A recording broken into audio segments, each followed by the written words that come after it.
Hello વિદ્યાર્થી મિત્રો, આજે આપણે જોઈશું પૂર્ણ આંતરિક પરાવર્તન. પૂર્ણ આંતરિક પરાવર્તન.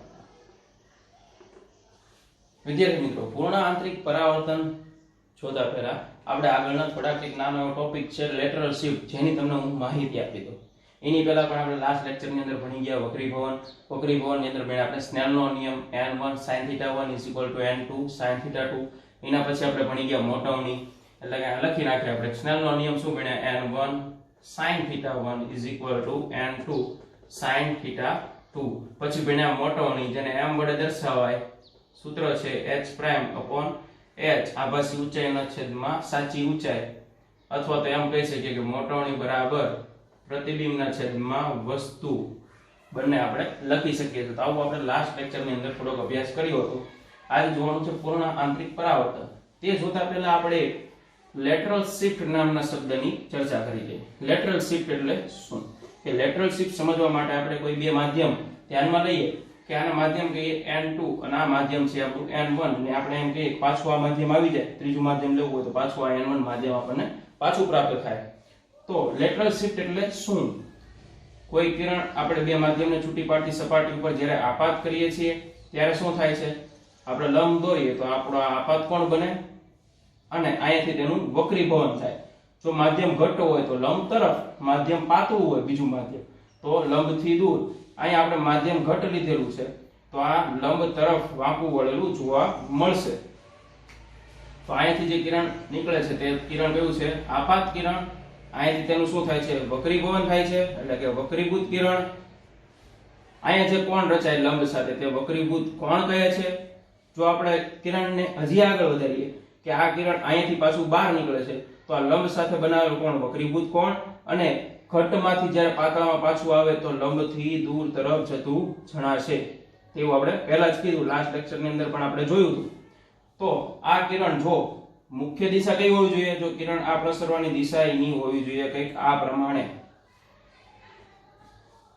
કંઈક આ પ્રમાણે આ કિરણ રહ્યું તે આગળ વધતું આપણને જોવા મળે. આપણે એને પાછળ લંબાઈએ તો કિરણ આ પ્રમાણે કંઈક આગળ વધતું હશે તેવું આપણને જોવા મળે. અને આ કિરણનું વક્રીભવન થઈ, એટલે કે આ કિરણ શું થાય હકીકતમાં? અહીંયાથી આ નિર્ગમન પામ્યું કહેવાય. શું થયું કહેવાય? નિર્ગમન પામ્યું કહેવાય. એટલે કે આપણને અહીંયા મળશે ઈ નિર્ગમન કોણ મળશે, જેને ઈ વડે દર્શાવાય. આપણે દર્શાવશું થીટા ઈ, નિર્ગમન કોણ. તો લેટરલ શિફ્ટ એટલે શું તેવો આપણે પ્રશ્ન થવો જોઈએ કે સાહેબ આ તમે આખું અમને સમજાવ્યું તો આમાં લેટરલ શિફ્ટ ક્યાં આવી? તો લેટરલ શિફ્ટ એટલે બીજું કશું જ નહીં. જ્યારે આપણે મુખ્ય કિરણ આપાત કર્યું છે તેને આપણે વિચારીએ કે થોડું જો સીધું જતું હોત તો કંઈક આ દિશામાં જતું હોત, પરંતુ શું થયું? માધ્યમ બીજું આવી ગયું. તો માધ્યમ બીજું હોવાના કારણે વક્રીભૂત થયું, એટલે કે વક્રીભવન પામ્યું. વક્રીભવન પામ્યા બાદ જ્યારે કિરણ પાછું તે માધ્યમમાં પાછું આવે છે ત્યારે તે પ્રસરે છે જ દિશામાં, પરંતુ શું થાય છે? જો અહીંયા પ્રસરવાનું હતું તે થોડુંક શિફ્ટ થઈને આ સાઈડ પ્રસરે છે, એટલે કંઈક ગેપ, એટલે કે કંઈક સ્થાનાંતર થઈ જાય છે. આ સ્થાનાંતરને આપણે x વડે પણ દર્શાવી શકીએ. તો આ જે સ્થાનાંતર થાય છે તેને જ તે શું કહેવાય છે? લેટરલ શિફ્ટ કહે છે. લેટરલ શિફ્ટ કહે છે.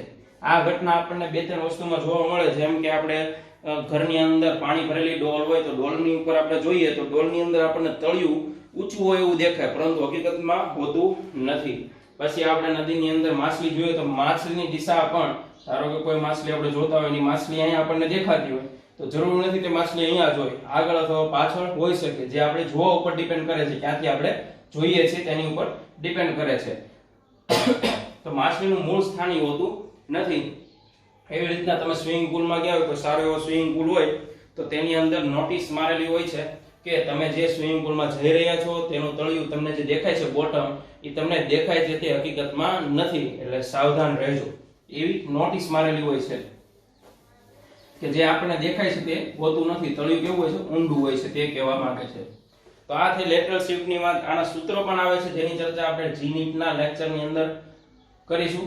અત્યારે આપણે જોઈએ પૂર્ણ આંતરિક પરાવર્તન. પૂર્ણ આંતરિક પરાવર્તન એટલે શું? પૂર્ણ આંતરિક પરાવર્તન માટે પણ આપણે એક માધ્યમ ધ્યાનમાં લઈશું, એક પ્રકાશીય ઘટ્ટ માધ્યમ, અને બીજું આપણે ધ્યાનમાં લઈશું એક પ્રકાશીય પાતળું માધ્યમ. આ છે આપણી પાસે પ્રકાશીય ઘટ્ટ માધ્યમ. લખી નાખીએ કેવું છે? પ્રકાશીય ઘટ્ટ, જેનો વક્રીભવનાંક છે n2. આ છે પ્રકાશીય પાતળું, પ્રકાશીય પાતળું માધ્યમ. પાતળું માધ્યમ જેનો વક્રી ગુણાંક છે n1. આપણે આની અંદર વાત કરીએ કે n2 માધ્યમ છે તેની અંદર કોઈ એક બિંદુ એથી વસ્તુ અથવા તેમ કહીએ કે ઉદ્ગમ છે જ્યાંથી કિરણો ઘણા બધા નીકળે છે જે આ બે માધ્યમને છૂટી પાડતી સપાટી ઉપર આપાત થાય છે. જો કિરણ લંબ તરફ આપાત થાય તો પાછું લંબ તરફ જ આવે છે જે આપણને ખ્યાલ છે. આનું નામ આપી દઈએ બી બિંદુ. હવે આ કિરણ છે એ અમુક ખૂણે આપાત થાય છે એટલે આપણે એમ કહીએ કે આ રીતના કંઈક આપાત થતું હશે. આ સપાટી આપણે લંબ દોરીએ તો આપણો બનશે આપાત કોણ.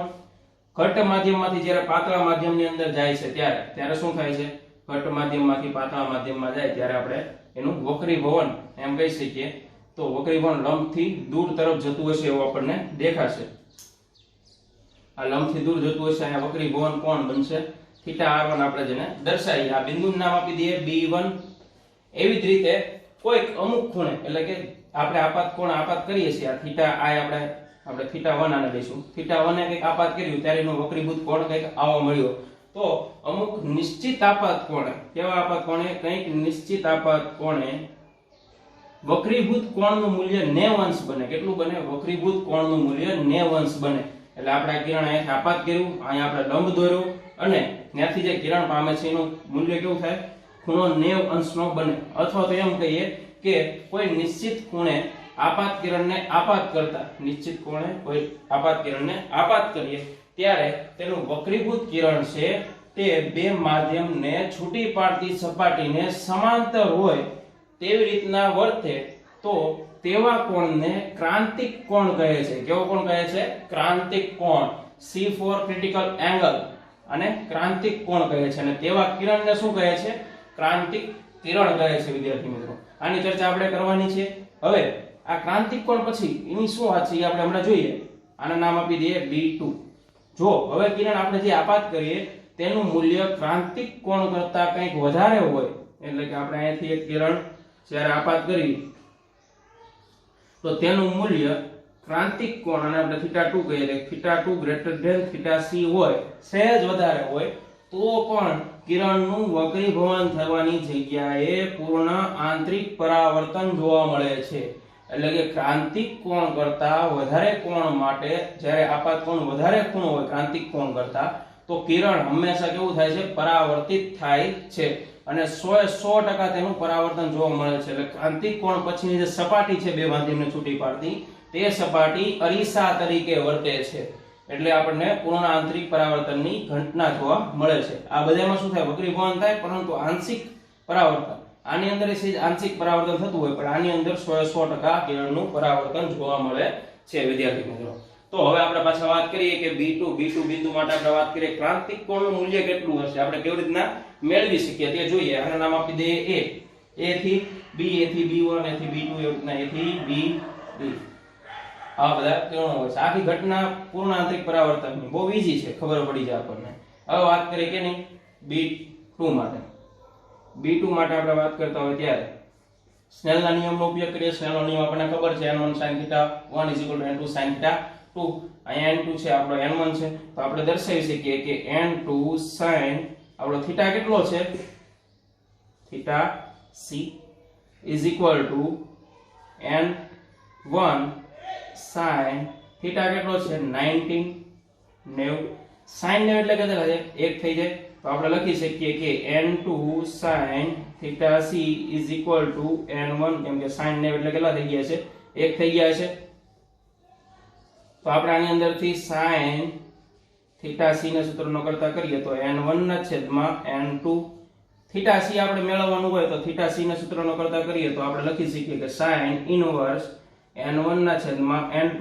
જો વિદ્યાર્થી મિત્રો આ સમીકરણ તમને આવી રીતના યાદ ન રહે તો તમે આમ પણ લખી શકો છો θc બરાબર sin ઇનવર્સ પાતળું માધ્યમ છેદમાં ઘટ્ટ માધ્યમ. પાતળા માધ્યમના છેદમાં ઘટ્ટ માધ્યમ. આપણે આની વાત કરીએ અત્યારે હાલની કન્ડિશનની તો અહીંયા આપણે હવા તરીકે માધ્યમ લેતા હોય તો n1 બરાબર એનો વક્રી ગુણાંક છે 1. આનું આપણને ખબર નથી n2 બરાબર આપણે n લઈએ તો આની માટે આપણું સમીકરણ મળશે એટલે કે ક્રાંતિક કોણ મળશે θc is equal to sin inverse 1/n જેટલો આપણને શું મળશે? ક્રાંતિક કોણ મળશે. તો ક્રાંતિક કોણના એવા મૂલ્ય પછી ધારો કે આપણે એમ કહીએ કે ક્રાંતિક કોણનું મૂલ્ય છે તે 48 આવે છે તો 48 પછી જો 48.5 ડિગ્રીએ પણ આપાત કોણ 48.5 ડિગ્રી રાખવામાં આવે તો પણ કિરણનું પૂર્ણ આંતરિક પરાવર્તન થાય છે. પૂર્ણ આંતરિક પરાવર્તનની ઘટના આપણને ઘણી જગ્યાએ ઉપયોગી છે. કઈ જગ્યાએ ઉપયોગી છે અને શું ઉપયોગ થાય છે તે આપણે જોઈએ. તો ચારેક વસ્તુમાં તેનો ઉપયોગ થાય છે. તો પહેલો ઉપયોગ આપણે જોઈએ. ઉપયોગ અથવા તો આપણે એમ કહી શકીએ ઘટના ક્યાં જોવા મળે છે પૂર્ણ આંતરિકની. તો પહેલી છે આપણે એમ કહીએ કે મૃગજળ અથવા તો મરીચિકા. આપણે શબ્દ વાપરશું મરીચિકા.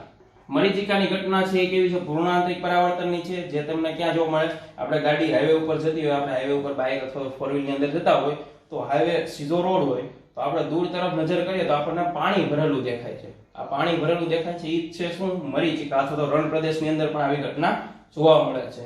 આના કારણે મનુષ્યને પ્રોબ્લેમ નથી થતો.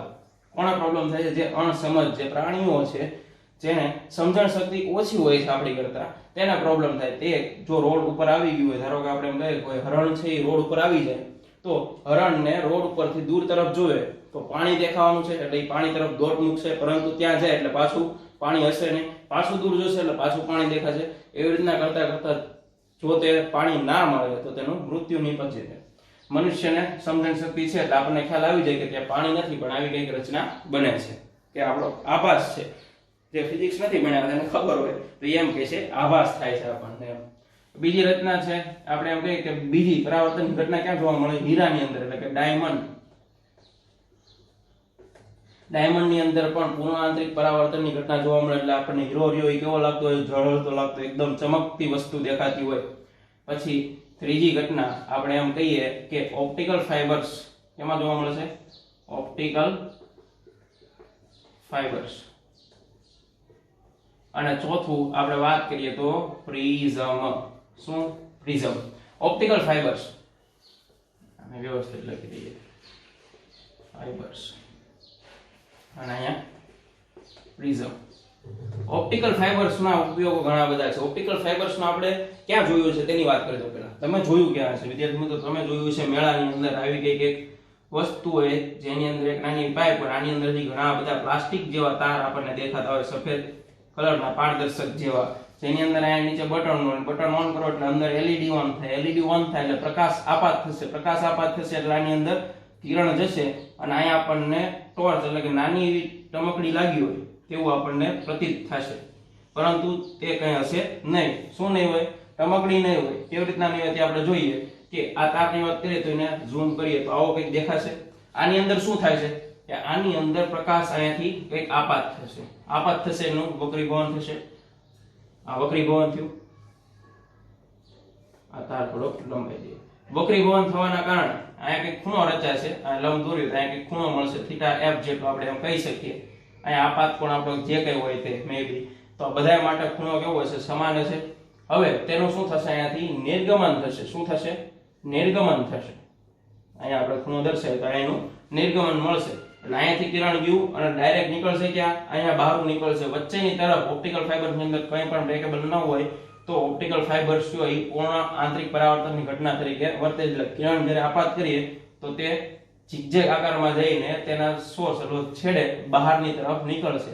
એટલે અહીંયાથી જ્યારે એલઈડી પ્રકાશ આપાત કરવામાં આવે છે તો આમાં તારની અંદર થઈને અહીંયાથી બહાર નીકળે. એક હારે સોર્સ બહાર નીકળતો હોય લાઇટનો એટલે આપણને ત્યાં ટમકડી અથવા ટોર્ચ અથવા તો આપણને કોઈ બત્તી લાગેલી હોય તેવું આપણને બલ્બ લાગેલું હોય તેવું જોવા મળે છે, પરંતુ હકીકતમાં હોતું નથી. આ ઓપ્ટિકલ ફાઇબર ખૂબ જ ખરાબ હાલતમાં હોય છે. તમારે સારામાં સારો ઓપ્ટિકલ ફાઇબર જોવો હોય તો ટેલિફોન બૂથની અંદર આની અંદર માત્ર પ્રકાશના નહીં પણ ડિજિટલ સિગ્નલ પણ આપાત કરવામાં આવે છે.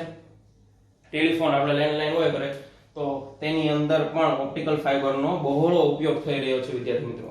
પ્રિઝમની વાત કરીએ તો પ્રિઝમનો ઉપયોગ આપણે પ્રેક્ટિકલની અંદર જ્યારે કરીશું ત્યારે પ્રેક્ટિકલમાં તેનો ઉપયોગ કરીએ અને ત્યારે આપણે તે સમજાઈ શકીએ. બે પ્રિઝમના ઉપયોગથી પૂર્ણ આંતરિક પરાવર્તન આપણે દર્શાવી શકીએ છીએ. બે પ્રિઝમનો ઉપયોગ કરીએ તો આપણે પૂર્ણ આંતરિક પરાવર્તનની ઘટના જોવા મળે છે વિદ્યાર્થી મિત્રો. તો આવા કંઈક 4 જગ્યાએ પૂર્ણ આંતરિક પરાવર્તન જોવા મળે છે અને તેનો મેક્સિમમ ઉપયોગ ઓપ્ટિકલ ફાઇબરની અંદર થાય છે. જો વિદ્યાર્થી મિત્રો તમને મારો વિડીયો ગમ્યો હોય તો લાઈક, શેર અને સબસ્ક્રાઇબ જરૂર કરજો અને કોઈ પણ ડાઉટ હોય તો મને કોમેન્ટ સેક્શન ઉપર કોમેન્ટ કરીને જણાવી શકો છો અથવા તો ડિસ્ક્રિપ્શનમાં જઈને મારા મેલ આઈડી ઉપર મને મેલ કરીને પણ જણાવી શકો છો. તો ખૂબ ખૂબ આભાર વિદ્યાર્થી મિત્રો. આ સૂત્ર ખાસ યાદ રાખવાનું છે, થીટા સી વાળો અથવા તો કોઈ પણ આ રાખો તો પણ ચાલશે ને આ રાખો તો પણ ચાલશે. આ સૂત્રનો ઉપયોગ આપણે ગુજકેટ અથવા તો નેટ અથવા તો જેડબલઈ ની અંદર એક્ઝામ્પલ ની અંદર આનો ખાસ ઉપયોગ થાય છે અને આપણા સ્વાધ્યાયના અમુક દાખલાની અંદર પણ ઉપયોગ થાય છે. તો આપણે તેને ધ્યાનમાં રાખીશું. આભાર.